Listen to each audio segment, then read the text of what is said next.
What's the creepiest unsolved mystery? On Thursday, December 12, 1985, a toddler was spotted wandering unaccompanied around a Kmart department store in Spanaway, Washington with no parent or guardian in sight. When authorities tried to coax information out of her to help locate her parents, the only piece of information she was able to give was, "Mommy is in the trees." A photo was placed in the local newspaper, and the toddler was soon recognized as Crystal by her maternal grandmother Louise Conrad, who took her into her care, later saying that Crystal appeared shaken and disturbed, perhaps by something she had seen. So where was Mommy?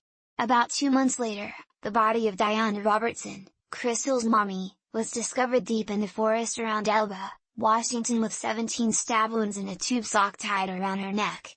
Nearby, an abandoned 1982 Plymouth pickup truck was discovered covered in bloodstains, and with a handwritten note on the dashboard simply saying "I love you, Diana." This truck belonged to her partner, Mike Reamer, the outdoorsman and trapper, who often spent time in these woods. Mike, however, was nowhere to be found. Initially, the police believed him to be responsible for Diana's murder. Just 2 months prior, on October 19, 1985, Mike had been arrested and cited for domestic assault and malicious damage after allegedly kicking in a door at her apartment, throwing her to the floor, and rubbing her face in the carpet. They also connected her murder to a double murder that had occurred in the same woods 4 months earlier. A man named Stephen Harkins was found shot to death in his sleeping bag, while his companion, Ruth Cooper, was found strangled 2 months later. Both had a tube sock tied around their neck. So was Mike a serial killer? He had apparently been in the woods at the very time that Harkins and Cooper were murdered, and certainly knew how to navigate the tricky terrain. But with no trace of him, there was no way to tell for certain. Over 20 years later, on March 26, 2011, a hiker discovered a partial human skull in the woods off of State Route 7 in Lewis County near Mineral, Washington, about a mile from where Diana's body had been found.